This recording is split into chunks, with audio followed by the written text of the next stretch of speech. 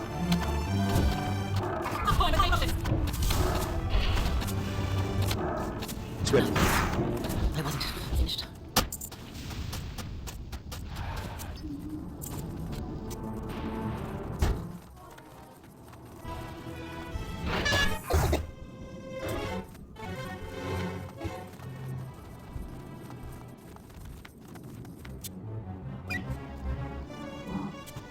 The Illidari Council would be a very tough solo were it not for a bug that was left in the game from original Cataclysm that they've still not fixed.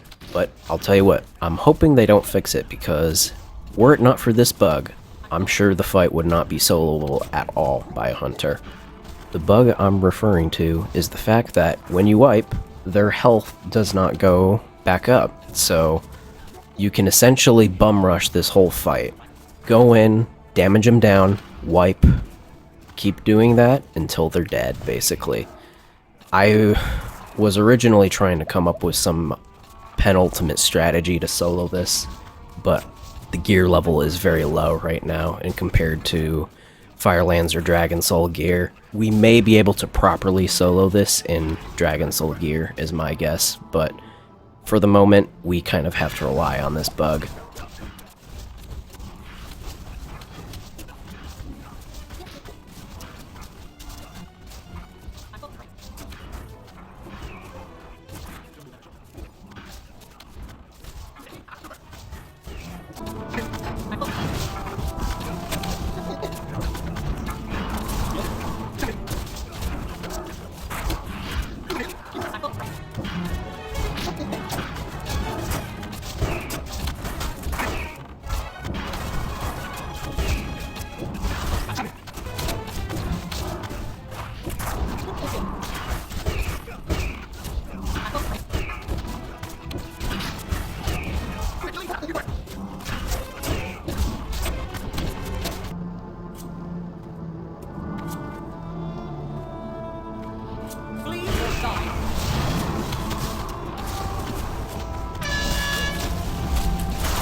And last but not least, Illidan Stormrage, the final boss, is actually quite a pushover. He is nowhere near as hard as Reliquary of Souls. Hell, even High Warlord Naj'entus is harder than he is. I mean, tank and spank it up. In Phase 1, he will summon parasites. One multi-shot will kill him. Phase 2, kill the 2 fire guys. Thanks to your pet actually taking heavily reduced AoE damage from ground clutter, it basically takes like no damage. You can move your pet out of the stuff he casts, but it's not even needed. Your pet can totally be healed through it with Mend Pet. Regardless of that, I don't think he requires any more of an explanation. Hope you guys enjoyed. Like, comment, and subscribe. Peace.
Is this it, mortals?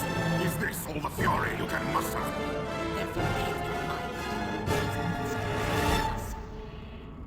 Maiev, how is it even possible? Ah, my long hunt is finally over. Today, justice will be done.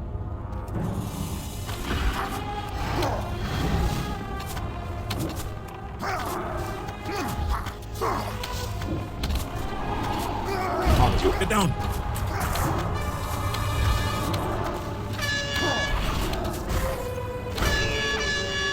There shall be no Get down! Feel the hatred of 10,000 years. Maiev, but the Huntress is nothing without the hunt. You are nothing.